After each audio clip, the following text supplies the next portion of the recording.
Are we taking a break here? Or?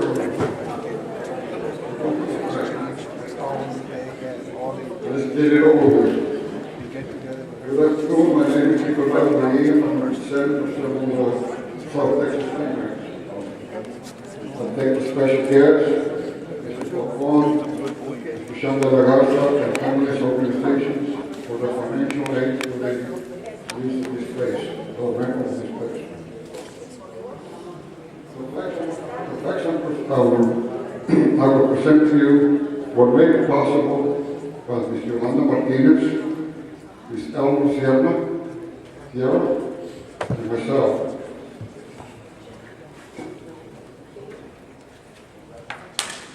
We are constantly in contact with each other, day and way after midnight. I say, we're making a good team, and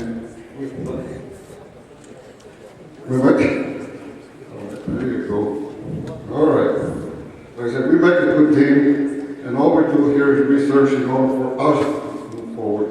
Because by ourselves, we cannot do nothing. Seriously.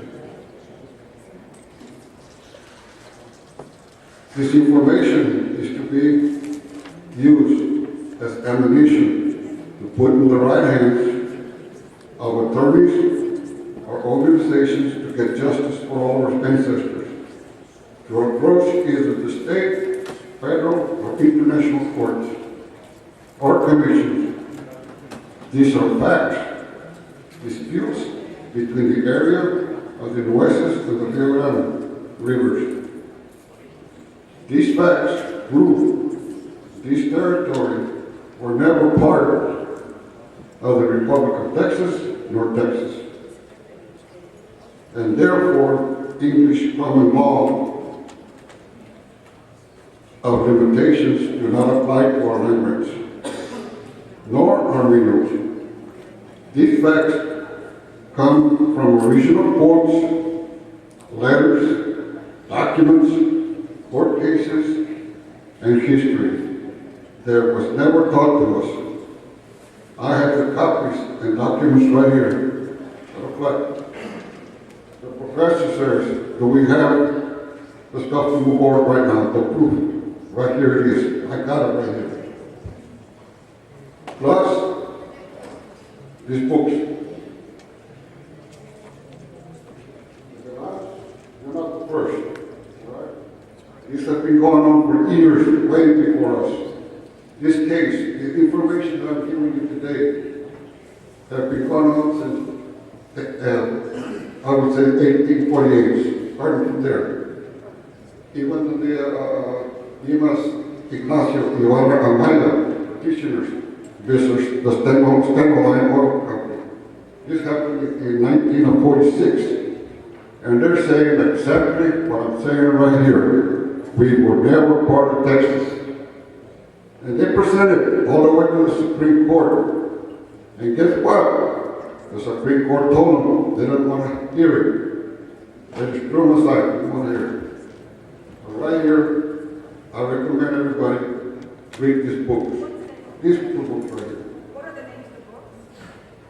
Okay, one of them is Treaty of Guadalupe Hidalgo, A Legacy of Conflict, by Richard Griswold de Castillo.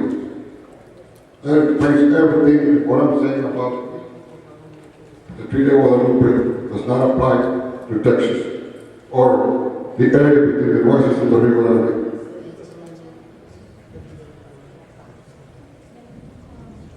This year is the U.S. Supreme Court Records and Briefs, 1832 to 1978. And this is the pleadings of Dimas Ignacio Ibarra Anaya versus Steno Line Oil and Gas Company.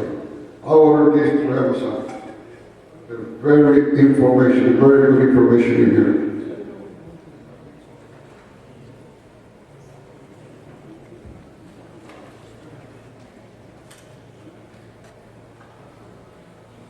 Another issue, and I'm pretty sure that Mr. Falcon will bring this up. These things that this is why this alliance is here together to decide in which direction we need to move.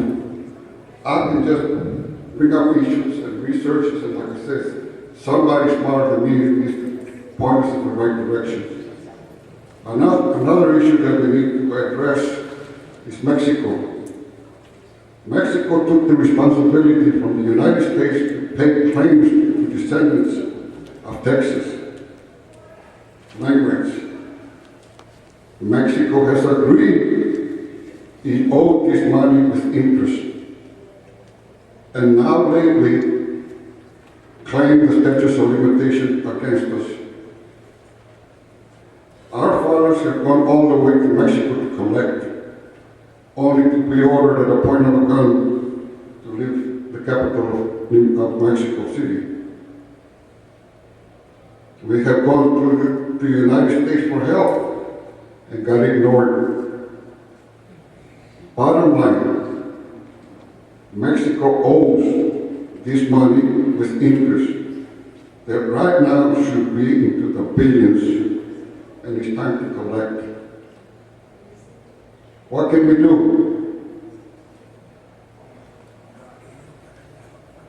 We can try to stop Mexican trade between the United States and Mexico until they pay up. Or if Mexico does not have the money, they can pay with oil. They have plenty of that. These are decisions that we as an alliance need to organize in order to move forward. Fact number one, we never were part of the Republic of Texas. Fact number two, our lands were taken away by force. Fact number three, the Treaty of Guadalupe Hidalgo did not include the area between the Nueces and the Rio Grande.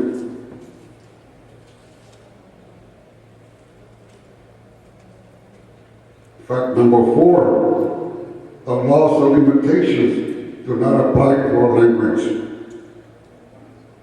Fact number five, our land grants have never been compensated for whatever reason. These are true facts, and like I said, I have all the documents right here to prove it. Right now, I'm in the process of digitizing, put them in the right direction, to put it to any lawyer, committee, or a law professional over here, so maybe they can point us in the right direction. And like I said, these are the results of Ms. Yolanda Martinez, Elmer Sierra, and myself. And next time, please don't invite Patricia. Patricia's a hurricane. Anyway, I'm going to discuss that fact number one. Okay, the Treaty of Guadalupe, 1848, Article 5, set the boundary between the two republics, the United States and Mexico, at the mouth of the Rio Grande, all the way to California. With this boundary, the area between the Nueces and the Rio Grande River became part of the United States, to be protected by the United States. Again, we were never part of Texas, nor the Republic of Texas. At this time, however, somehow, this area was not mentioned and left out of the Treaty of Guadalupe. The reason it got left out is because the United States figured that we were already part of Texas of 1848. So they, like I said, the Treaty of Guadalupe, they figured did not pertain to us, period. It never, nowhere does it mention the area of Tamaulipas at all. On the Compromise of 1850, September 9, Chapter 10, LX1X, whatever it is, an act foreclosing to the state of Texas the establishment of our northern and western boundaries only.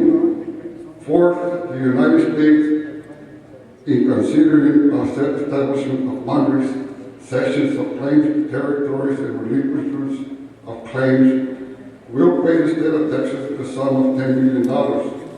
Nowhere do they mention the area between the Republic of Texas. of the area between the Nueces and the Rio Grande. 2009, April, see page 122 through 122, a flood, a fire on the Rio Grande General and Office Book. There's some information there pertaining to the ranches of the Rio Grande towns with properties north of the river could not have foreseen that the defeat of the Mexican army by Texan forces at San Juancito on April of 21, 1836, the capture of the Supreme Commander, who was also President of Mexico, would have an effect on their interest. After all, even if Texas were to sustain its claims of independence and achieve recognition from other nations, the weight of historical evidence placed the boundary between Tamaulipas and Texas as the Nueces River. Also stated, anyone acquiring proof of this would only have to look at the language in the territory, all involved an official of Nuevo Santander,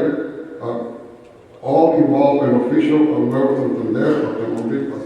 None reflect the approval or consent or intervention of officials from the province of Texas nor the state of Coahuila. Now, this is the state of Texas. Mr. Peter Patterson saying this right here on the book. What I'm saying over here, that even then we were not even part of Texas themselves. This comes from the General and Office book. December 29, 1845, Joint Resolution of Congress of the United States, 29th Congress, First Session, Joint Resolution for the admission of Texas into the Union. Whereas the Congress of the United States, by joint resolution, approved March 1st, 1845, did consent that the territory property include within and rightfully, that's what it means, rightfully belonging to the Republic of Texas, might be erected into the new state to be called the state of Texas. We were never rightfully part of Texas right here. So,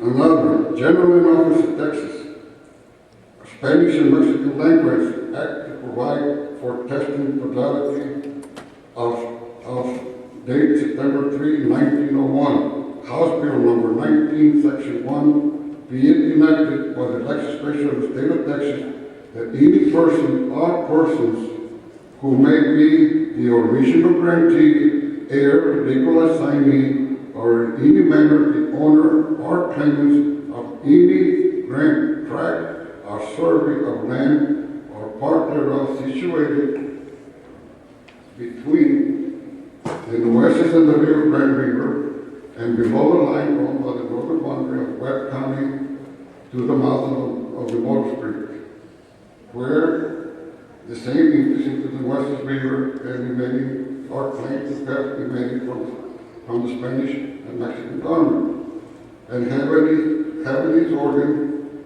at such time as it to be and being within the protection guaranteed by the Treaty of Guadalupe Hidalgo, in turn into between the United States and Mexico, and proclaimed on the 4th of July, 1848. So here in 1901, Texas recognizes that we were part of the Treaty of Guadalupe.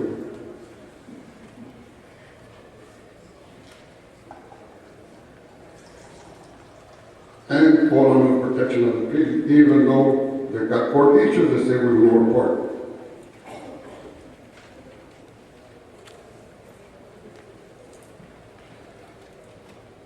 Now I can go on and on and on. Fact number 2, our land grants were taken away by force. All right? 1846, April 15, from the Darío official, Mexico City translated to the Union. The Army of the United States fixed its encampment at Corpus Christi and occupied the island of Vayin, literally pronounced Vayin right. It started with a V-A-Y-I-N. And then it marched to Port Isabel, and the flag of stars floated on the right bank of the Rio Bravo del Norte, in front of the city of Matamoros. The American vessel of war was previously seized. Well, anyway, to make it short, Mexico was defending the lands. Texas, the United States invaded Mexico whenever they crossed the Nueces River. So bottom line, when I say is, when they used the use of force, the biggest use of force that they used was the United States crossing the Nueces River and forcing the treaties of Guadalupe. So they went all of New Mexico. U.S. President James K. Polk conspired to declare war on Mexico to achieve his own expansion objectives years before the war. So they already got planned for us over here. The manifest destiny was a body of ideas and sentiments by which English-speaking Americans justified territorial expansion into lands held, occupied and claimed by Mexicans and Indians. From the works of Hubert Howe, Bancroft, Volume 8, History of Mexico, Dean of the United States. President Polk, 2 years and 2 months from the start of the war, issued a proclamation to his people announcing that peace now resided between the United States and Mexico. The treaty indeed put an end to the war that never should have been undertaken. A war began by one of the parties to be without justification. Mexico, in self-defense, for and so much desired peace. They were resolved so to secure by war a bargain which was nothing better than what was barefaced robbery. The saddest lesson to learn by the citizens of the United States is that the war was waged against their neighbor in a single example of the employment of might against right by force to compel the surrender of Mexico, a portion of her territory, and therefore a plot against their national honor. President Polk miraculously waged a devastating war and yet pretended to sign peace. This letter I have it right here coming. Letter from Ensign Jones, President of the Republic of Texas, to the United States, that he believed that a settlement would be achieved with Mexico and no need for war. It was in July 6 of 1843.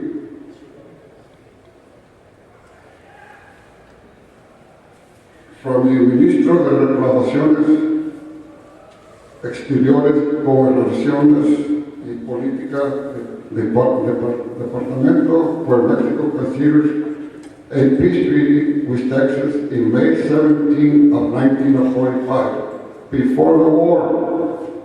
This is before the well,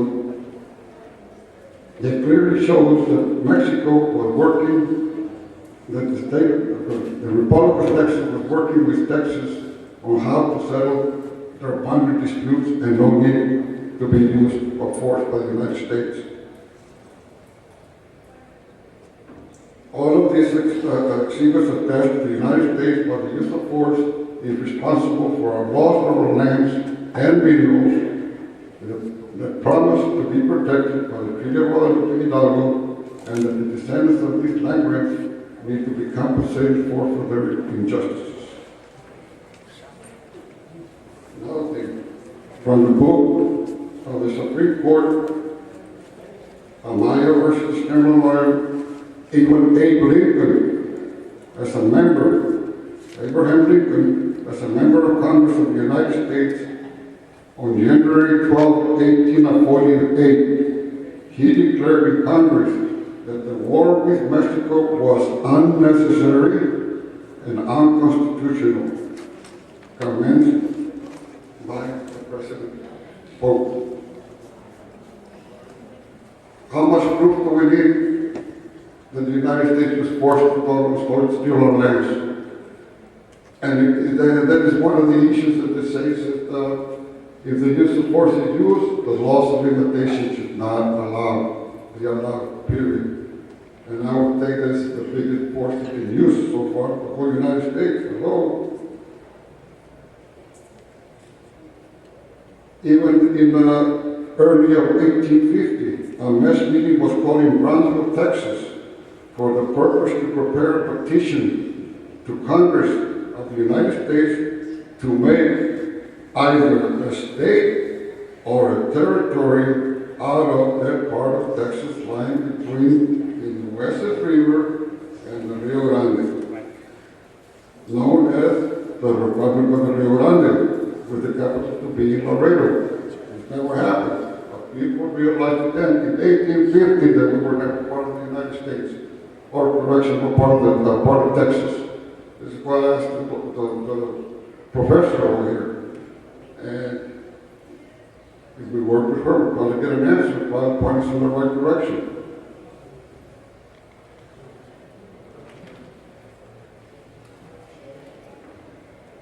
From the Treaty of Guadalupe Hidalgo on the Legacy of Texas, which is this one over here, again, Amazon, that's located. Legacy of Controversial Threshold. In 1856, the Supreme Court heard a case involving a land grant claim in Texas that sought remedy under the treaty. In McKinney versus Sevego, the court decided that the treaty did not apply to Texas land grants or to Texas land. The court argued that Texas had been recognized by the U.S. government as an independent country and had been annexed as a state prior to Mexico, to the Mexican War. Therefore, the Treaty of Guadalupe applied only to those territories annexed by the United States in 1848, which did not include the area between the Nueces and the Rio Grande. This interpretation was obtained by several subsequent decisions and it stands as law today. So is this law still being recognized? This court issues stipulate that we were not part of it. This decision was affirmed at the state level of Texas versus Guajardo, 135 SW 644 in 1911, that we were never part of the Treaty of Guadalupe. It depends who goes to court, Bolillo or Mexicano. So Bolillo always wins by using Spanish laws, they do apply to them, the Treaty of Guadalupe. But when we go down there, it doesn't apply to us. In the Texas-Mexican Railroad versus Locke, the Texas Supreme Court ruled that Mexicans holding valid titles on March of 1836 and continued to holding them until July 4 of 1844 were protected in them by Article 8 of the Treaty of Guadalupe. Now right here they say we are covered. In the 1914 verdict, the same court ruled that the treaty had the force of law in Texas. So in other words, the Treaty of Guadalupe is recognized by the state of Texas.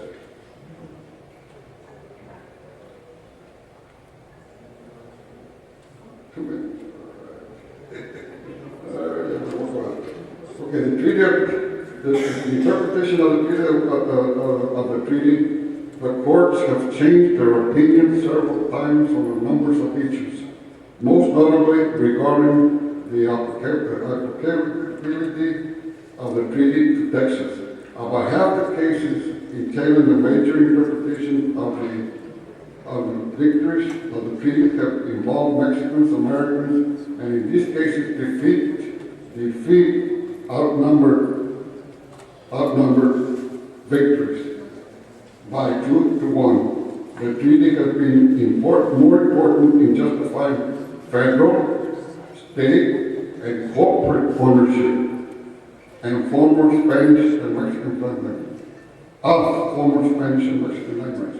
Pero nosotros, as descendants, never. There have to be somebody with minds that can listen to you, I guess. Okay.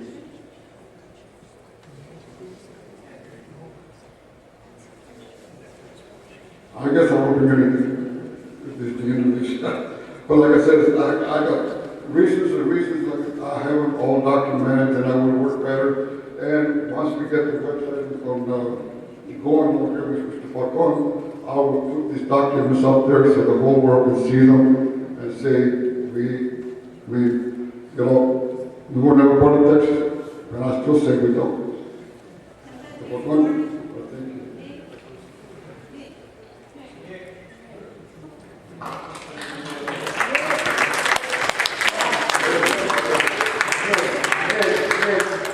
One question.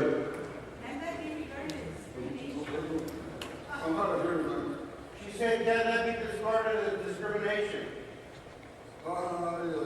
Yes, I would think that, definitely. We got all these right here. You can file a lawsuit against them. Yes, we can. Do we want to get $2 or $3 million to get them? To file a lawsuit, or do we want to spend it? You're 100% correct. Esta es la paga económica del Estado. There have been many lawsuits that have been filed that are very valid. And they just get kicked out of court with nothing. It's like hitting a stone wall. So, is it logical for us to keep hitting that stone wall with suit after suit after suit, or do we organize the political side and get rid of them people that we need to get rid of to do that? I would say it's a long-term solution, but it's a lot safer, a lot cheaper, a lot more economical, a lot more logical. Now you see, though, when you see all this information, one of the things that I ran across in the beginning was, worse to the effect, when you find something, you keep it. Now we know why it's so important to share it. Everybody, I mean, can you imagine if we put all this together? It's going to take a while to do that, but can you imagine the power we're going to have when we put this thing together? You know what happens among Hispanics? And I got this corrected by a friend of mine not long ago. He used to call it the Haiba principle with a B. This friend of mine said, no, Haibas are spelled with a B. Haibas. You know, you've heard that story about the Haiba principle, right? You know what the Haibas in the tub, one starts to get out, the rest of them pull it back in. Well, we're a new generation, and that's not going to work. You'll see. Just bear with me, and you're going to see it. Now, before we shut down, we need to give away 5 more books, right? You got your tickets? Take your tickets out.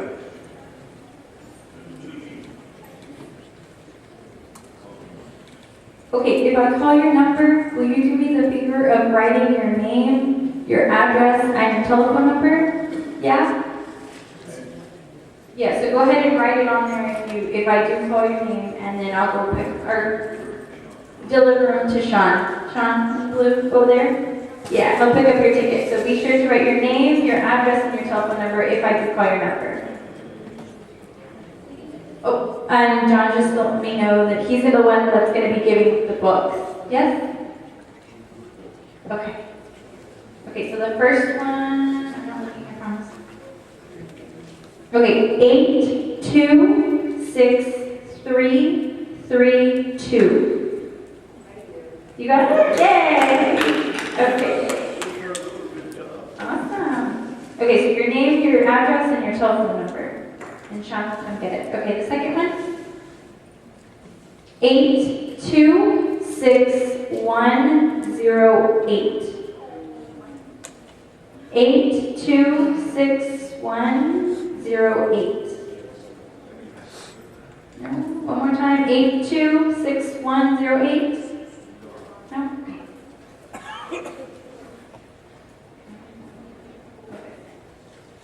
825916. No? 825916. No? All right. 825916. No? 826121. Got it. Yay. Okay, so your name, your address, your cell phone number. Okay. 825910. 825910. Got it? In the back? Okay. Good. Name, address, telephone number. That's 3. 825909. 825909. One more time. 825909. You got it? Another one? Same one? Yeah, that's 4. Last one. You have to share. You're going to share with someone. Go buy a lotto ticket. Okay, last one. 826309. 826309. You got it right there? Okay, I think so. You have it right? 09? Okay, awesome.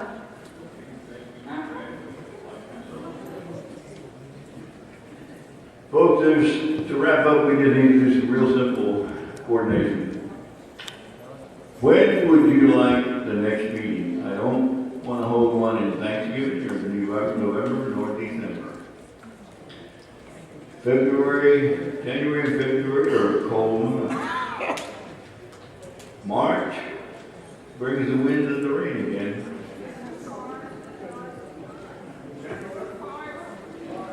Too far, too much time.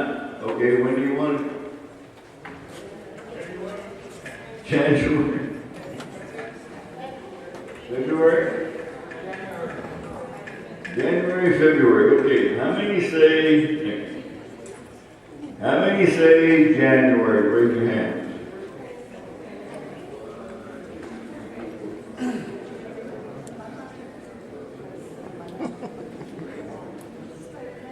How many say February?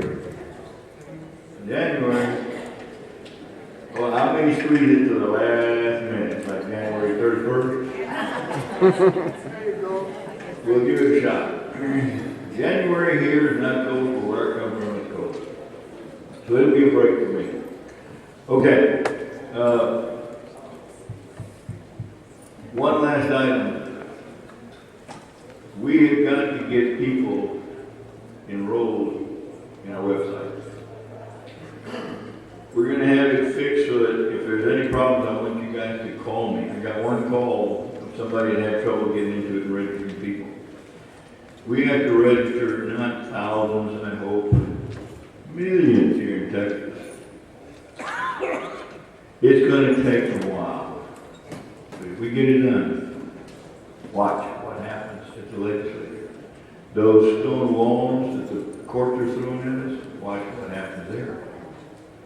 So I'm begging you, don't let up. I may be in my grave by the time it happens, but if you stay with it, I promise you, you'll turn this damn thing around. So, with God's will, we'll see you sometime in January.